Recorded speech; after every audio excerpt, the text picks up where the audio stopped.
Welcome to this video covering incident response and digital forensics. After watching this video, you will be able to explain why every organization needs an effective incident response (IR) strategy, outline the 4 key phases of the IR lifecycle, describe the role of digital forensics in IR. Let's begin with a scenario. A multinational organization with robust cybersecurity infrastructure encounters a ransomware attack. The attack breaches its defense despite rigorous security protocols when an employee inadvertently clicks a malicious email link. The organization mobilizes its incident response (IR) team, which swiftly contains the breach, restores affected systems, and reinforces defenses. This scenario underscores the inevitability of security challenges and the need for robust security measures. Today, cyberattacks can take various forms: malicious attacks from external entities, malware infiltration, employee betrayals, or simple human errors. It is no longer a question of if, but when such a security incident will occur. Therefore, organizations must establish and maintain an efficient IR strategy that comprises a response team, effective processes, and technology solutions. However, it is important to note that effective incident management goes beyond occasional or emergency actions. It is a continuous process. The National Institute of Standards and Technology, or NIST, is renowned for establishing industry standards. The NIST IR Plan provides detailed guidelines for organizations across various sectors. The plan outlines 4 key phases of the IR lifecycle: preparation and planning, detection and analysis, containment, eradication and recovery, and post-incident activities. We'll discuss each of these elements in detail. The first phase of the IR lifecycle, preparation and planning, includes establishing an IR team, defining roles and responsibilities, identifying communication channels, and creating a plan of action. The IR team should ideally comprise individuals with diverse expertise from different departments within the organization. This diverse composition will allow for a better understanding and management of potential security incidents. The second phase of the IR lifecycle involves detection and analysis.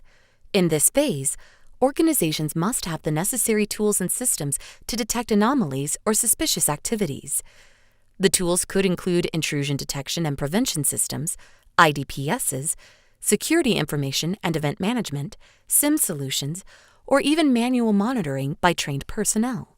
When an incident is detected, it is crucial to analyze the situation thoroughly and determine its scope and impact. That is where digital forensics becomes essential.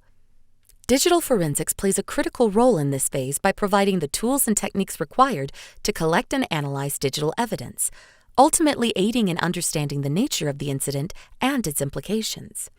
The third phase involves containment, eradication, and recovery. Containment refers to the actions taken to limit the damage caused by an incident. These actions may involve isolating affected systems or taking them offline temporarily. It is essential that you document all the actions you take during this phase for future reference and analysis. Eradication and recovery involve eliminating the incident's root cause and restoring affected systems to their normal operational state. These activities may require technical expertise and the backup of critical data and systems. The final phase of the IR lifecycle involves post-incident activities. After systems are restored to their operational state, it is crucial to perform a post-incident review to identify any weaknesses or areas for improvement in the IR plan. Post-incident activities include incorporating lessons learned from the incident, like implementing new security measures or updating existing ones based on vulnerabilities exposed during the incident. This phase also involves communicating any necessary information related to the incident to stakeholders, including customers and employees. Let's next explore the importance of digital forensics in IR. Organizations typically use digital forensics for legal cases, internal investigations, IR, and so on. As a cybersecurity professional, it's essential to understand the basics of digital forensics, its capabilities, and the tools and processes used to establish digital forensics capabilities. Digital forensics plays a critical role in IR by providing the tools and techniques necessary to identify, preserve, extract, and document digital evidence. Organizations can use this evidence to understand the nature of the security incident, attribute it to specific actors, and support recovery efforts. Digital forensics experts work closely with the IR team to analyze data breaches, uncover the extent of intrusions, and determine the adversary's tactics, techniques, and procedures. The insights gained through digital forensics mitigate current threats, fortify defenses against future attacks, and provide information for the lessons learned activity in the post-incident activity phase. A crucial aspect of digital forensics includes collecting and analyzing digital forensic data. This data could include drives, files, memory, and other digital artifacts created during computer and network usage. Since forensic information can be found in several places, it is essential to meticulously plan the data gathering process to understand the sequence of events. Another integral step in digital forensics is to document the collected data. This step involves creating detailed documentation, including observations, data-derived conclusions, and supporting evidence. When collecting evidence, remember to adhere to a strict chain of custody. The chain of custody is vital to collecting and analyzing data in digital forensics. It refers to the chronological documentation of the seizure, custody, control, transfer, analysis, and disposition of physical or digital evidence.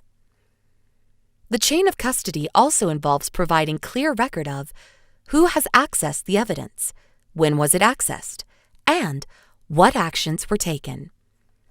This information is crucial for establishing the reliability of the evidence and ensuring that it has not been tampered with or compromised in any way. Timelines, event sequences, and various clues also help understand the events thoroughly.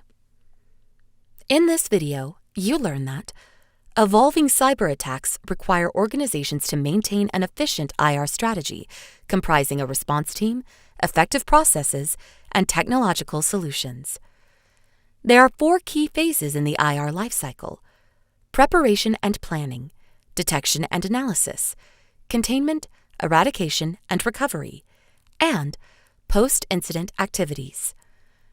Digital forensics plays a critical role in IR by providing the tools and techniques necessary to identify, preserve, extract, and document digital evidence.